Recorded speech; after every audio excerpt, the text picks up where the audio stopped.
Bismillahirrahmanirrahim. Assalamualaikum warahmatullahi wabarakatuh. Sebelum saya mempresentasikan tentang proyek kami, izinkan saya untuk memberikan perkenalan diri secara singkat. Nama saya Desi Indrawati. Saat ini saya ada di kelas D1BA, Karakter Building Kewarganegaraan dengan nomor induk mahasiswa 2602337665.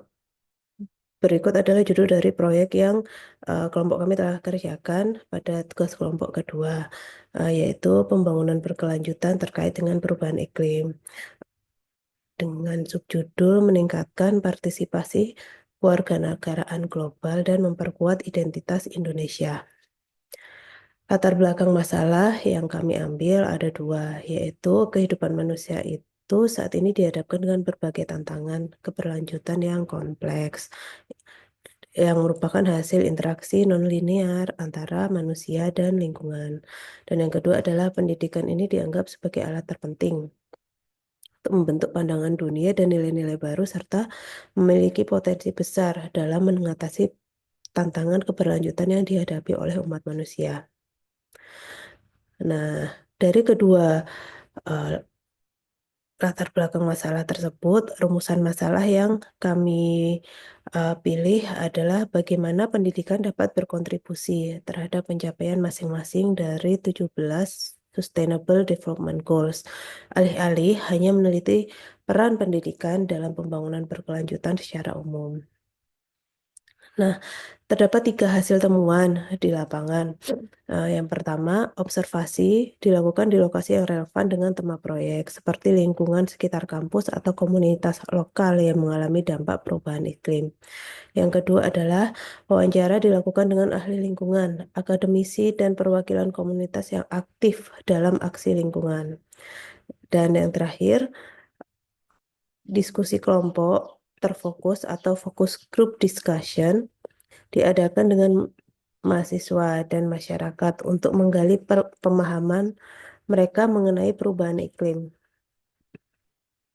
Nah, ada dua solusi yang kami tawarkan, kelompok kami tawarkan. Yang pertama adalah menggunakan media digital sebagai sarana edukasi dan berbagi informasi untuk meningkatkan kesadaran masyarakat tentang perubahan iklim. Kemudian yang kedua adalah melaksanakan program edukasi atau kampanye lingkungan sebagai bentuk kontribusi nyata proyek.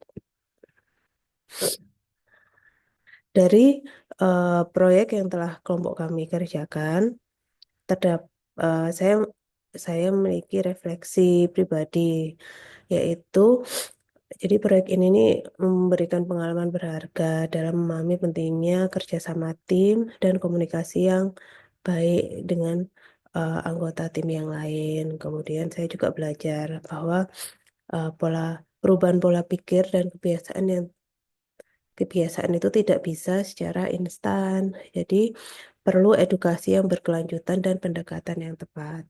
Dan yang terakhir adalah dengan mengerjakan proyek ini uh, menanamkan rasa tanggung jawab yang lebih besar terhadap lingkungan dan memperkuat kesadaran saya sebagai warga global yang berkontribusi dalam menciptakan masa depan yang berkelanjutan. Sekian presentasi dari saya terkait dengan proyek yang telah kelompok kami kerjakan pada tugas kelompok, baik mulai dari tugas kelompok pertama dan yang kedua. Uh, Terima kasih. Assalamualaikum warahmatullahi wabarakatuh.